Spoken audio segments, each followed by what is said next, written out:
I can't help but have that as maybe the final takeaway Yeah. in terms of why Dallas, unless no other team was offering any pick, which we know that we don't know for fact, but It sounds like Kyle there were, said yeah. that other teams were offering something, maybe a fifth or a sixth or whatever it was, but Dallas had the best offer. But if you really thought that Trey Lance was an imminent threat, you wouldn't trade him to Dallas. I mean, the Mets are potentially preparing to trade Pete Alonso in the offseason.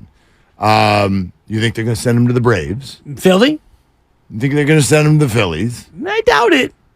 Not even the Yankees. Me too. Now the Braves already have a first baseman, but you know what I'm saying? I get your point. Yeah, Nor like- would they send him to the Yankees, even though they're not their rival. It's the in-house inner city rival. Oh, I mean the maybe the better and more applicable example is when the Patriots traded Jimmy Garoppolo. And the reports are, I don't know how many of y'all remember this, when he came to the 49ers, and maybe it's one of two reasons. Maybe both of them factored in. But the reports were that the Cleveland Browns offered more. The Niners offered a 2. The Browns potentially offered something better, at least in the form of they're the Browns, so their picks are better than 49er picks, although the 49ers at that time were really, really bad. Yes, coming off of Chip Kelly in 2-14. Right, but Kyle Shanahan had just taken over. And depending on who you listen to, it was, we're not trading Jimmy within the conference, so we want him out of the conference, which means we respect Jimmy as a good player. We think he can win football games. But the other thing you heard was Bill Belichick liked Jimmy, therefore he wasn't going to do him like that. He wasn't going to send him to the Cleveland Browns where they're an organizational fire. And he really thought, hey, Kyle Shanahan, that's someone who knows what he's doing offensively. Jimmy will have his best success there. And no matter what you think of Jimmy, you can argue that was absolutely right. He walked into the job. He won 5 games, and got $27 million a year and became the highest paid player in the game. So maybe Bill Belichick deserves a nod for that. But all of those things add up to, A, we're not going to let this person come back and beat us, and B, we want to get that guy in a really good position for him. I don't think either of these things happened here. Neither of these things happened here. I don't know about the second part of it. I'm not saying that the Niners did him wrong because, as you've pointed out, it's not like the path to playing time immediately exists anywhere. And Dallas is a good team. And they're a good organization. Correct. Well, think what you want about Jerry Jones. Yes, no. It depends on how you're asking the question. Of late, they've been a very good team that's made the playoffs. I know, but when you're talking about organizational structure, again, I mean, it was only one agent, but one agent did say that they are the most inept team in football. And agents are dealing with Jerry Jones. Well, but that's the problem. Or Stephen Jones, his son, who principally is the guy running the show now. I think that's the point. Ownership is also the GM, which is not ideal. But if you're a football player who's traded to a team, ownership has less of a bearing on what you're going to be doing than the head coach does, for sure. Except for there. Well, that's what I mean. You're dealing with Mike McCarthy more than you're dealing with Jerry Jones. Yeah. If you're Trey Lance and you're QB3. You're listening to 95.7 The Game, KGMZ FM and HD1 San Francisco, always live on the free Odyssey app, Twitch, YouTube, powered by First NorCal Credit Union. If the 49ers were really, really worried about Trey Lance becoming a great player in the future, they wouldn't do this. They wouldn't do this. Even if Dallas was offering a 4 and no one else was offering more than a 5, it's a 4. It's not a 2. Yeah. You know what I mean? And so that's damning. It's damning on the 49ers more than anyone, not even just Trey. It's damning on the evaluation.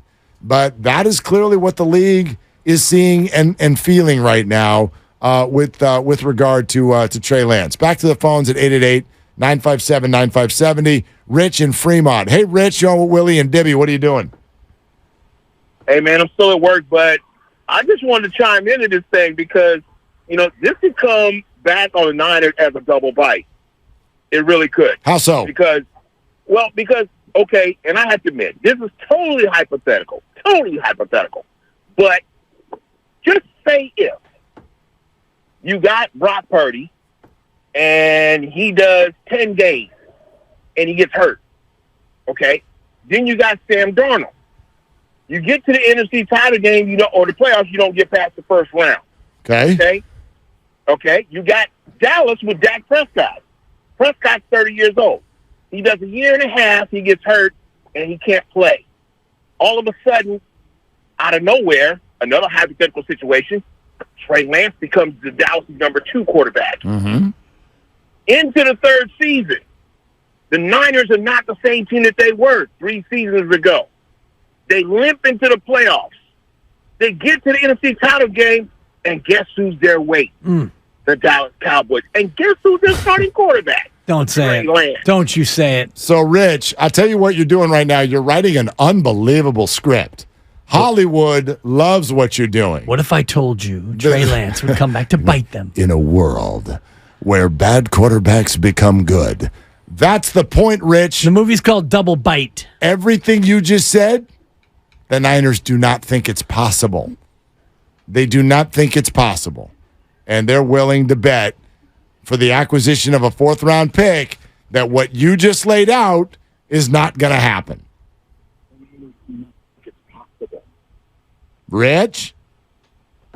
Oh, he had a response. All right, he gone. Rich is gone. Yeah. It's Yeah.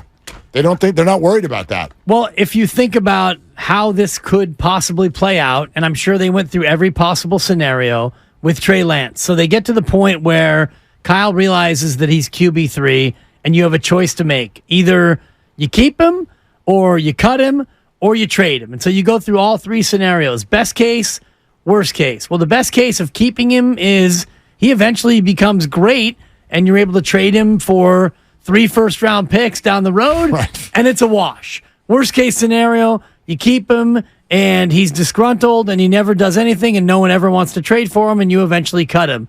Worst case of you trading him, he goes on to haunt you, double bite like Rich just laid out.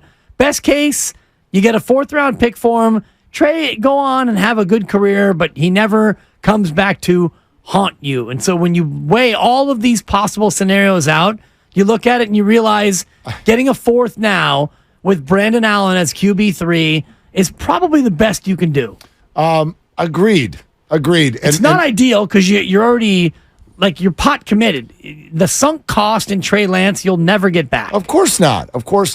I just think that we hear a lot of this, and I get it. Brock Purdy was a wild story, so maybe our minds are in the space of storybook sort of situations. I know our minds are also in the space of every quarterback gets hurt all the time. Like we hear QB3, and here in San Francisco, we're like, well, yeah, that guy's playing week 10. No, the QB3 is usually, right, not even on the roster, not even active on game day. The rule will change now because of what happened in Philadelphia. But this is not someone who to most teams matters. Some teams didn't even carry it at all. Kyle Shanahan on Friday didn't even commit to carrying 3 QBs, even though they're going to. I'm pretty confident that Brandon Allen is going to be on this team. But when we listen to what we're saying about this, I feel like if you get to your 3rd or your 4th just bail on your point. Just jump ship. Bail on your point when you get to the 3rd or 4th if Brock Purdy gets hurt, and then if Sam Darnold's not good, or if Sam Darnold gets hurt, and then if Dak Prescott gets hurt, and then if Cooper Rush leaves next year, and if Trey develops, I loved and it. then if Dak gets hurt next year, it's so good. And if Trey then comes into the game, and if the Cowboys get to the title game, and if the 49ers get to the title game too, whether it's with Brock or Sam, if they get there, and if all of that happens, well, then we should fire Kyle Shanahan. Agreed. Okay. Agreed. If those 27 ifs happen, There's you're only right. 6. There were at least 9. But anyway, if all of that happens, Rich, I like the call. Not 6. It's not. I suggested we rack you because that was a great call. Rack that guy. I'm not. I don't dislike the call. Think about last year with the 49ers. But If you want to play the if game, That's not happening. if Jimmy Garoppolo is too hurt to be traded, Yep. if Trey Lance eventually gets hurt, if Jimmy starts the year on the kiddie field and then re-signs, if Brock Purdy beats out Sudsy, if Jimmy G gets hurt, if Trey gets hurt, if Brock Purdy's arm falls off, if Josh Johnson gets concussed, well, then you lose. Yeah. And all those things happen. So in terms of Rich's 9 ifs, and I thought that there were 6, but not 5, not 6, however many ifs, last year proved that ifs happen. Well, okay. Thank you. But you didn't mention all of them before the year started. Of course, ifs happen. He just mentioned it before this year happened. No, but he just went through a 3-year plan. 2. That would embarrass. No, he said in year 3, which, by the way, Trey Lance probably won't even be there anymore. Because how about this? How about if they're going to pick up his option? I'm thinking they won't, because he won't have played unless he does. All right? But the 49ers are not worried about that, is what they're telling you. And yeah, sure, ifs happen, but they don't happen every year. Not that many of them. And then think about the scenario we even talked about. Our storybook brain goes to, well, what if the Cowboys and Niners, whether it's this year or next year, and there's injuries, and somehow the Niners play the Cowboys in the playoffs, in the NFC title game, and Trey Lance is there.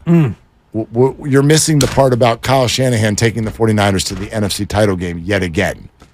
Yet again. But if he loses, if he loses to the Cowboys and Trey Lance, then he'll not only be drawn, he'll be quartered. Kyle deserves to be on shaky Thank ground. you, BPA. I miss you, kid. Kyle deserves Brian to be in Palo on shaky Alto. ground. Kyle doesn't get it. If all that happens, if Trey Lance beats the Niners in the NFC Championship game, then you're going to have to call Rich and send him a bouquet. I do. FTD. I do a whole show with my pants on my head. Nobody wants that. I didn't say I wouldn't have another pair on my bottom. Good point. Yeah, Good point. just put up Look on at one you. pair of pants on my head. No, honestly, like even the conversation you and I were having Friday before the trade went down. Man. We were talking about. I was on a roll. If Brock Purdy gets hurt, and then if Sam Darnold comes in and he's good, but then he's not good, and then Brandon Allen comes in and he's not good. I had and Trey as the 3 until about 4:30. That's right. If Trey Lance then comes in, then he's got an avenue to play. Yeah. And if everything is good, like how many? You can't operate that way in August. Well, you have to operate that way if you're the Niners. And I should have used the word when, but you don't like when I use when. I don't because there's no way to plan for what many of you are suggesting. I can't argue that 49er quarterbacks have gotten hurt a lot recently. But I also don't think you can argue that a football team should go into the season planning for QB 3 and 4 to play by midseason. You can't do. There's no way to operate that way. If that was the case, then forget backup linebackers. Just carry 6 QBs. The way so many of you are talking. They'll carry 3, and they'll add a 4th to be the practice squad QB. And there's an emergency. That QB had better stay loose. You better stay loose, kid. No, see, here's what I'm comfortable with. And sure, here we go. If this were to happen, there would have to be some sort of inside investigation, expose on what is causing all of these injuries. If the Niners lose 3 QBs again this year, I'll be the one that's the first to say it. Okay, there's maybe a process issue here, which I won't say now. You still can't plan for it. Even if that happens, here's what else I'll say. Season's over and I'm okay with it. You can't get to QB 3 and 4 and win. Oh, you did last year. Unless you're the Niners. Right. Nobody else can. So you have to plan for it. And it's not so much planning for it, it's preparing for it. There's a difference. Absolutely. And I'm with you there. You need to be prepared for it. Not and they plan are. for it. Yes, prepared. They're prepared for it. But not plan for it. Do you have, did you ever put canned goods in the backyard? Absolutely. All right, you're prepared, but you're not planning for an earthquake. No. But I have an earthquake kit. I mean, I have a go bag packed in case it happens. Sweet mom, Ellen Willard, I always tease her about this. You can't leave at 1 in the afternoon for the game that starts at 7 at night when you live 15 minutes away. Oh, but there could be a car accident. Could be. And there could be traffic. Maybe she wants to get her tailgate on. And there's parking. And then the walk. Mom, we're going to be in our seats at 1:45. The game starts at 7. You can be prepared. Maybe she wants to get the hibachi going. You don't plan Maybe she wants for to this. have 4 or 5 and then get into a fist fight in the parking lot. There's a lot you could do pregame, Mark. If they let you in. Not if you show up 8 hours before.